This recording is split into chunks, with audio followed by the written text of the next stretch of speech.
नमस्कार दोस्तों, आप सभी का स्वागत है हमारे सोशियोलॉजी चैनल पर।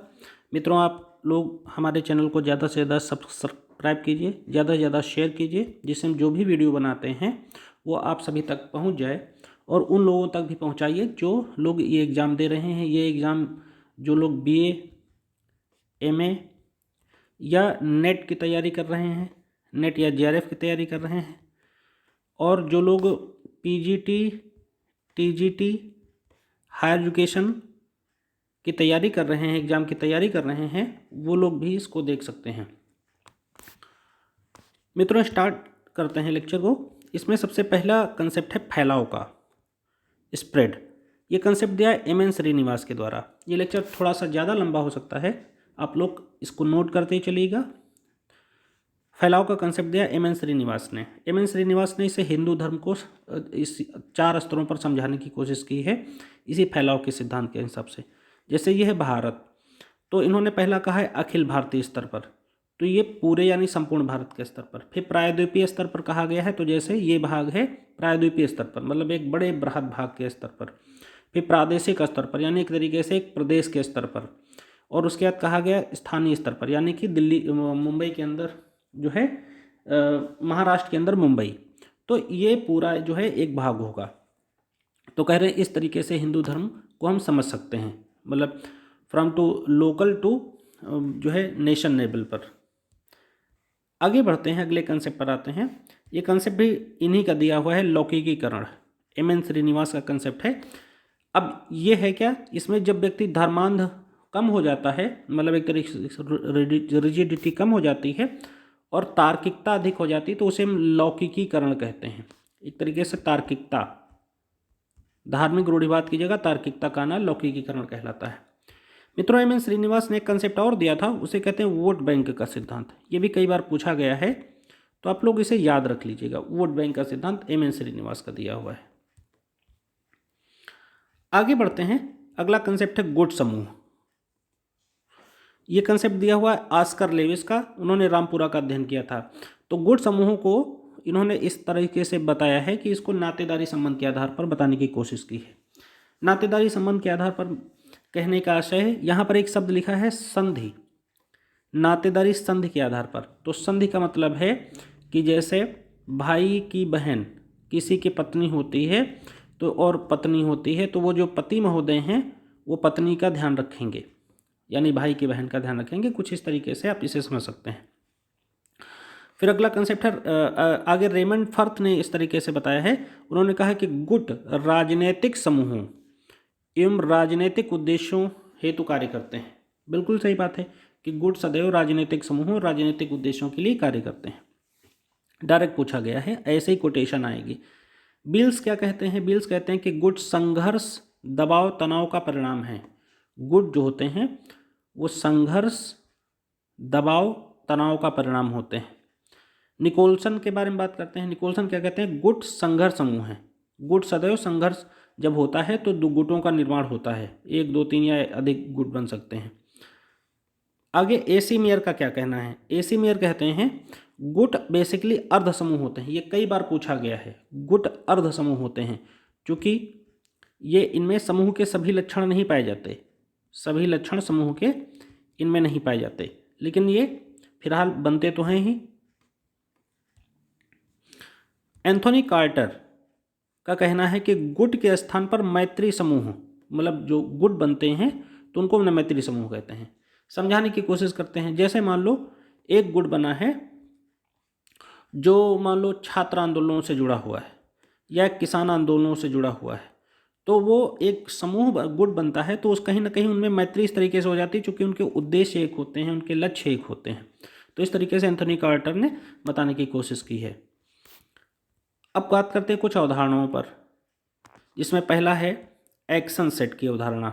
एक्शन सेट डायरेक्ट पूछा जाएगा, यह अवधारणा किसने दी? AC मेयर के द्वारा दी गई है।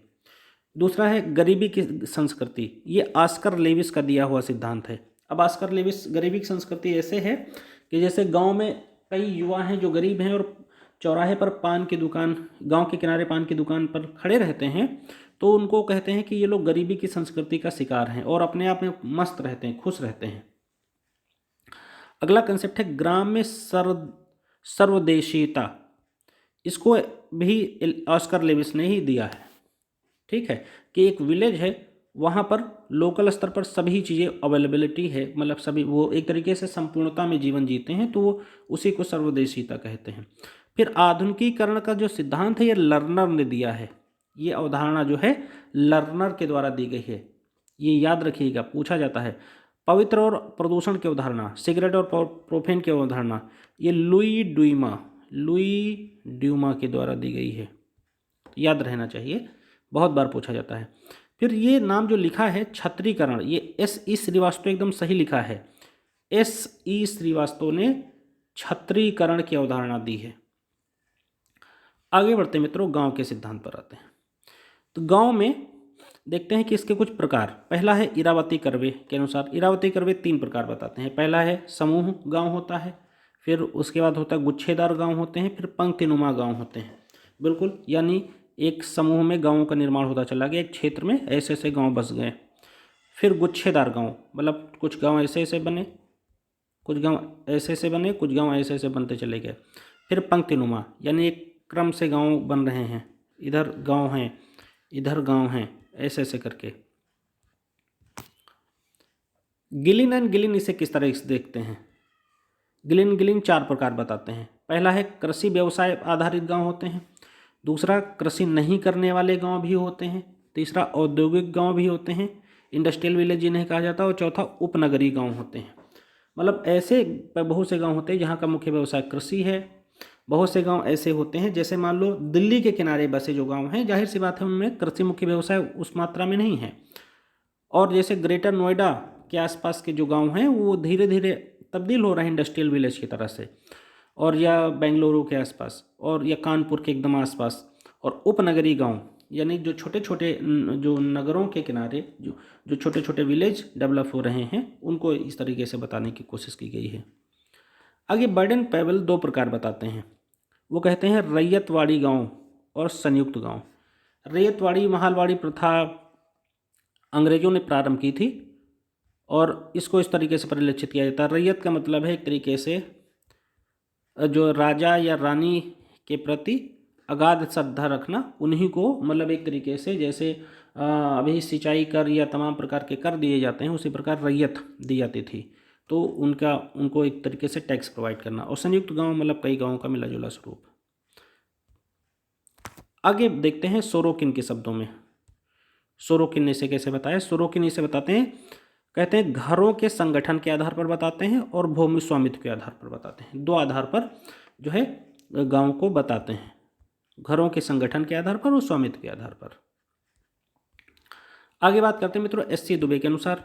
S.C. दुबे 6 प्रकार बताते हैं। पहला है आकार जनसंख्या भूक्षेत्र के आधार पर गांव को बताते हैं।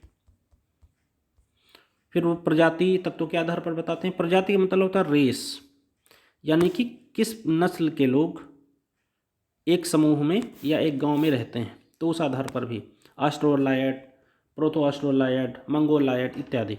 भूस्वामित्व के आधार पर बताते हैं। कहीं कहीं के जो जमींदार होते हैं काफ़ी बड़े अमीर लोग होते हैं, कहीं कहीं एकदम सामान्य लोग होते हैं, कहीं कहीं एकदम मजदूर बसते हैं। फिर अधिकार और सत्ता के आधार पर विभाजित करते हैं, दूरी के आधार पर विभाजित करते हैं, और स्थानीय परंपरा के आधार पर विभाजित करते हैं। 6 आकार हैं इनके।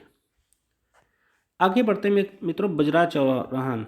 आप लोग कमेंट करके बताइए इन्होंने कहाँ का अध्ययन किया था और किस गांव का अध्ययन किया था। कल मैंने बताया था। ये कहते हैं गांव एक जाति है, इस तरीके से 4 प्रकार बताते हैं। बिल्कुल, एक गांव एक जाति, बहुत से गांव में कोई जातियों की प्राधान्यता होती है या एक जाति विशेष ही पाई जाती है। एक गांव अनेक जाति, एक गांव है अनेक जातियां हैं। अनेक गांव अनेक जाति, बहुत से गांव और बहुत सी जातियां। अनेक गांव एक जाति, कई गांव होते हैं यहाँ लगभग एक जाति की बहुलता देखने को मिलती है। अब एक कंसेप्ट है सातत्य का कंसेप्ट, कॉन्टिनम। सातत्य की अवधारणा किसने दी? रॉबर्ट रेडफील्ड ने दी।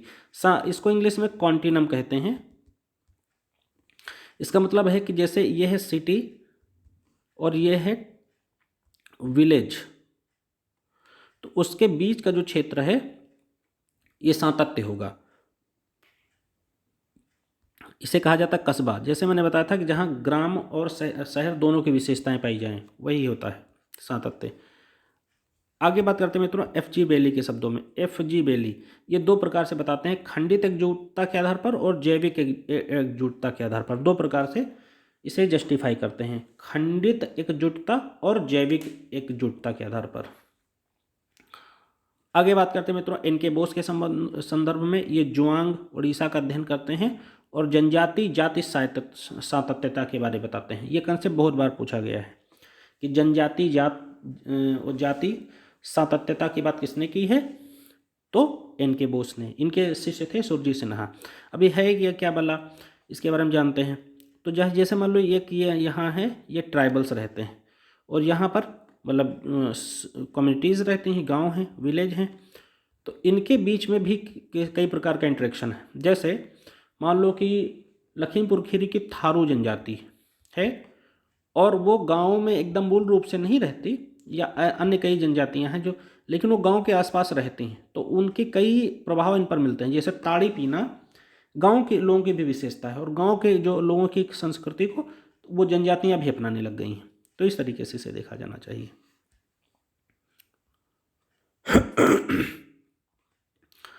आगे बात करते हैं प्रोफेसर सुरजीत सिन्हा जो कि उनके शिष्य हैं। उन्होंने पश्चिम बंगाल के भूमिज जनजातियों का अध्ययन किया था। ये बहुत इंपॉर्टेंट है।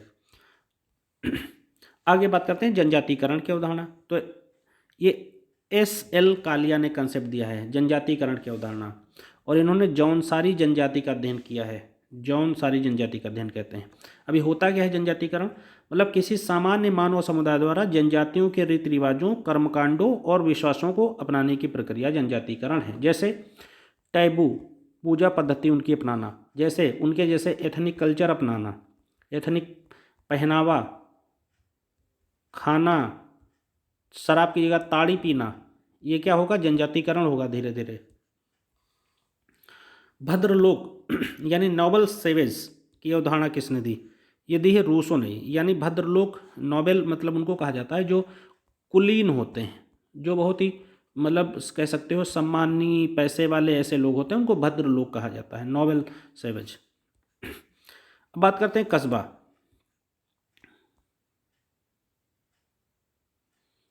मतलब वो जो है एक यहाँ पर गलती हुई है, नोबेल सेवेज में भद्र जंगली लोग लिखा हुआ है। तो ऐसे लोग जो वहाँ पर रहते हैं, जंगलों के आसपास रहते हैं, लेकिन वहाँ पर उनकी स्थिति काफ़ी ठीक है, तो इसलिए भद्र जंगली नोबेल सेवेज, ये रूसों का दिया हुआ कंसेप्ट। आगे बात करते हैं कस्बा कि कस्बा क्या है। तो कस्बा बेसिकली संगठित समूह होते हैं जिसमें व्यवसाय, कृषि क्रियाओं के विपरीत वाणिज्यिक व्यवसाय को प्रमुखता दी जाती है। लेकिन कस्बा ऐसा क्षेत्र है जहाँ कृषि भी होती है और व्यवसाय भी होता है,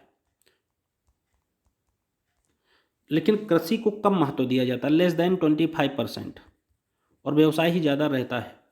विशेषताएं इसकी बताई हैं रेडजल महोदय ने। इन्होंने कहा है व्यापार एवं उद्योग की प्रधानता है, कानूनों का केंद्रीकरण है और न्यूनतम जनसंख्या है, ये इसकी विशेषता होती है। शहर में अधिकतम जनसंख्या होती है।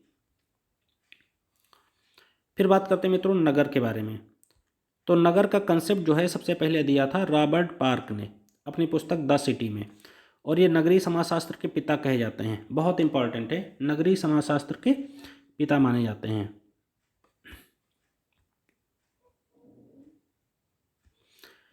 कुछ और कंसेप्ट हैं जिनके बाद कुछ और स्टडीज़ हैं जिनको हम लोग जानते हैं। जैसे नील एंडरसन ने द हेबो जनजाति का अध्ययन किया, लुई वर्थ ने द घेट्टो का अध्ययन किया, लिंड महोदय ने मिडिल टाउन का अध्ययन किया, और रूरल अर्बन सोशियोलॉजी जो है ये किताब है सोरोकिन की।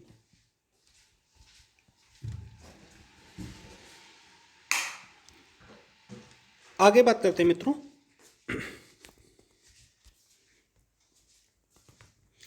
बर्गल महोदय ने क्या कहा है।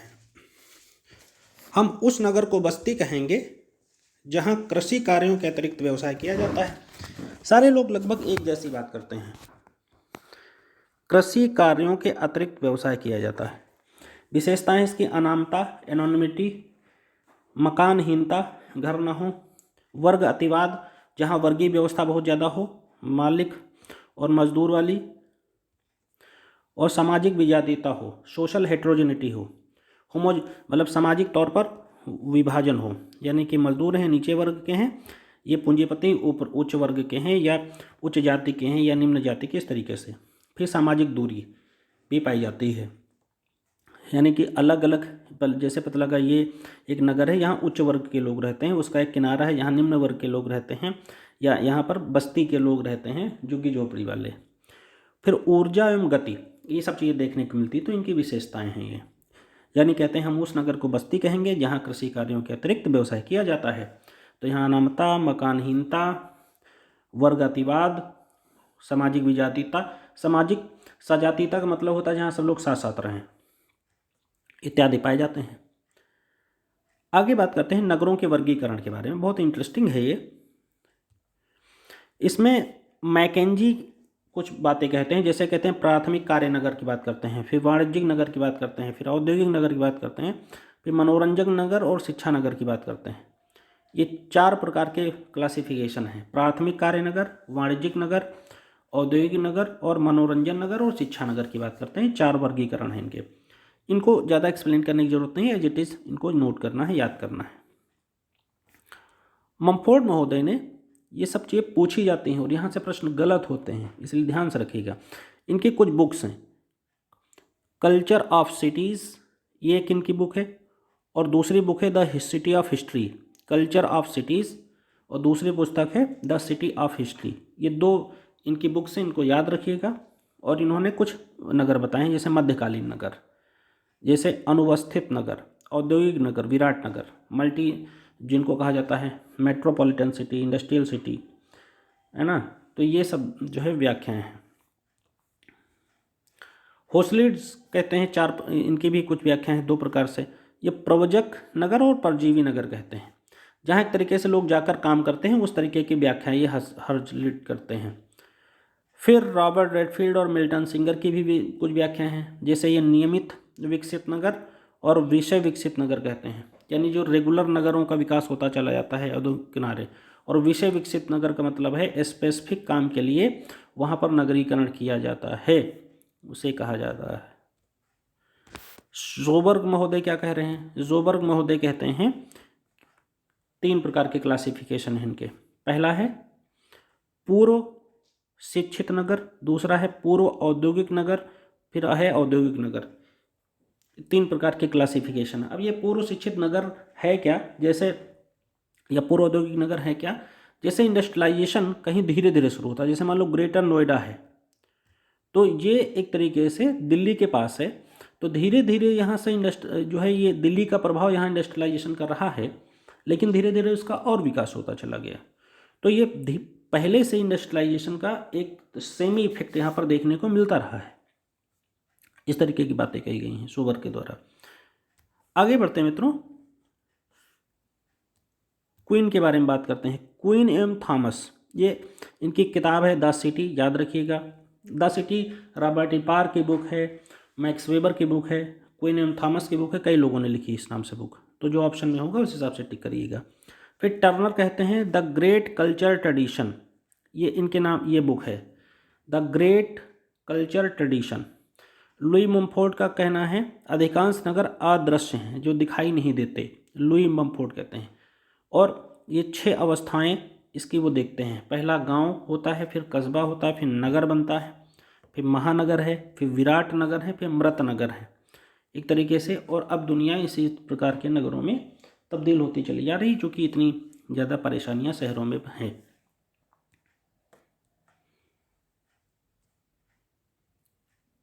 आगे बढ़ते हैं मित्रों, जीएस घुरिये के कंसेप्ट पर आते हैं। जीएस घुरिये, गोविंद सदाशिव घुरिये, इनकी पुस्तक का नाम है द सिटीज़ इन इंडिया। ये कहते हैं नगर शरीर के शक्तिशाली और गैर आवागमन के साधन हैं। बिल्कुल सही है। किंग्सले डेविस क्या कहते हैं? किंग्सले डेविस कहते हैं नगर अतिरिक्त उत्पादन के साधन, एकदम सही बात है, नगरों में अतिरिक्त उत्पादन होता है, किंग्सले डेविस का कहना है। क्विनीन का क्या कहना है? इन्होंने कहा है नगरों को आदिम गांव कहा है, ये टर्म याद रखिएगा। परिवहन का सिद्धांत, ये सिद्धांत भी याद रखना है। वोट बैंक का सिद्धांत एम एन श्रीनिवास का था, परिवहन का सिद्धांत है सी एच कूले का, यानी नगर एक तरीके से ट्रांसपोर्टेशन का यहाँ कार्य बहुत होता है। इंपॉर्टेंट बात भी ये सही है। सामाजिक परिवर्तन का सिद्धांत किसने दिया? नील्स एंडरसन ने दिया है। सामाजिक परिवर्तन का सिद्धांत नील्स एंडरसन ने। आगे बढ़ते हैं मित्रों, नगर की बसावट के सिद्धांत के बारे में जानते हैं। पहला है, इसमें एक पहला सिद्धांत है संकेंद्र क्षेत्र का सिद्धांत। संकेंद्र क्षेत्र का सिद्धांत, इसमें यह दिया है रॉबर्ट पार्क और बर्गेस ने। ये कहते हैं नगर का पारिस्थितिकी सिद्धांत, इसे बताने की कोशिश करते हैं। नगर का पारिस्थितिकी सिद्धांत, रॉबर्ट टी पार्क और बर्गेस ने। ये 5 क्षेत्र बताते हैं। पहला है प्रभुत्व कटिबंध, यानी डाउनटाउन होते हैं, बिल्कुल सही है। दूसरा है परिवर्तन का संक्रमण क्षेत्र। तीसरा है श्रमिकों के घरों का क्षेत्र। चौथा है आवासीय क्षेत्र और 5वां है कंप्यूटर क्षेत्र। तो इस तरीके से बताने की कोशिश करते हैं।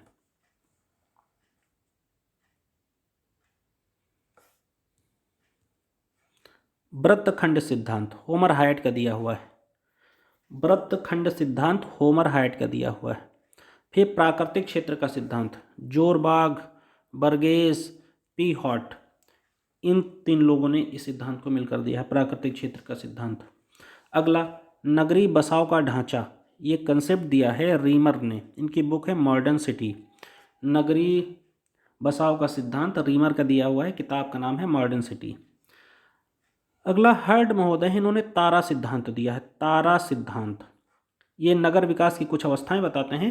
पहला है पूर्व औद्योगिक अवस्था, दूसरा है औद्योगिक नगर अवस्था, तीसरा है महानगर की अवस्था। पूर्व औद्योगिक अवस्था, औद्योगिकृत नगर की अवस्था और महानगर की अवस्था।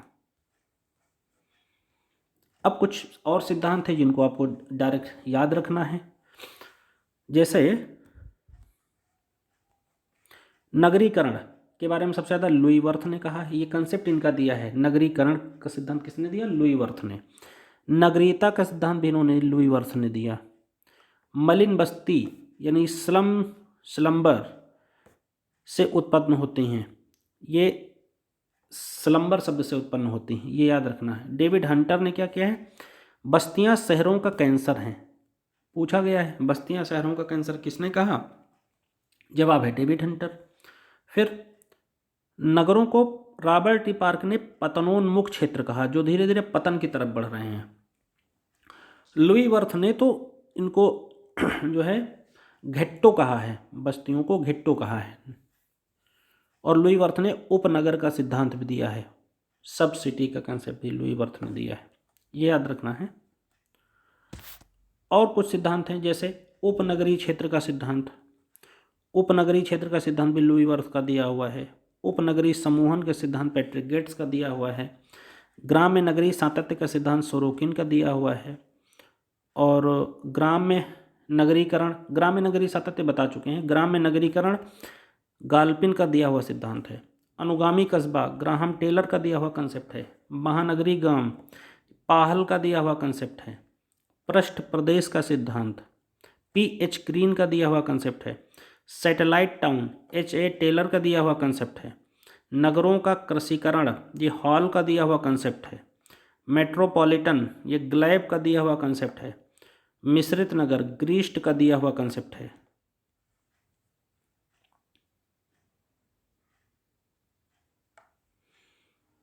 उपवन नगर का कंसेप्ट भी कई बार पूछा गया है। उपवन नगर का कंसेप्ट किसने दिया? होवर्ड महोदय ने दिया। ये ऐसे चीज़ें मैंने बता दी हैं जो आप लोग आमतौर पर सब जगह नहीं पाएंगे और ये बहुत गलत होती हैं, इसलिए इनको लाइटली मत लेना। नगर का पारिस्थितिकी सिद्धांत रॉबर्ट टी पार्क का दिया हुआ है। अब मित्रों बात करते हैं क्षेत्र के बारे में कि क्षेत्र हम किसे कहें। तो क्षेत्र बेसिकली क्षेत्र की विशेषताएं क्या हैं? तो एक क्षेत्र के संपूर्ण भाग में भौगोलिक तत्वों की समरूपता पाई जाती है। बिल्कुल सही, एक क्षेत्र है, भौगोलिक तत्वों की समरूपता पाई जाएगी। एक प्रकार की जलवायु, एक प्रकार के कृषि पद्धति, एक प्रकार के लोगों के रंग, मिक्स कलर, भाषा, तो उसे हम लोग क्षेत्र कहते हैं। और भौगोलिक स्वरूप तो होगा ही होगा। क्षेत्र की विशिष्ट स्थिति होती है, बिल्कुल सही है। क्षेत्र का विशिष्ट लक्षण होता है, समान विचार होते हैं और समरूपता होती है। क्षेत्र परिवर्तनशील होते हैं। तो ये सारी चीज़ें यहाँ आपको देखने को मिल जाती हैं। अंततः कुछ किताबों पर बात करते हैं। पहली बुक है द सिटी, मैक्स वेबर, मैंने पहले बताया। अर्बन कम्युनिटी, रॉबर्ट पार्क, यानी नगरीय समुदाय। द हेब्बो, वहाँ घेट्टो भी लुई वर्थ का था, द हेब्बो है ये दिया है एंडरसन ने। फिर मिडिल टाउन, लिंच एम लिंड ने। फिर अर्बन सोशियोलॉजी, ये बर्गेल का कंसेप्ट है, मतलब बुक है। फिर अर्बन बिहेवियर, एरिक्सन की बुक है। Urban sociology in India, MSA Rao की बुक है। और उसके बाद लास्ट बुक है the population of India and Pakistan, ये किंग्सले डेविस की बुक है। तो इस तरीके से मित्रों हम लोगों ने कंप्लीट किया है topic. Thank you very much. आप सभी लोग हमारे लेक्चर को ज़्यादा से ज़्यादा शेयर कीजिए, सब्सक्राइब कीजिए, जिससे हम ज़्यादा से ज़्यादा लेक्चर बनाते रहें। Thank you very much.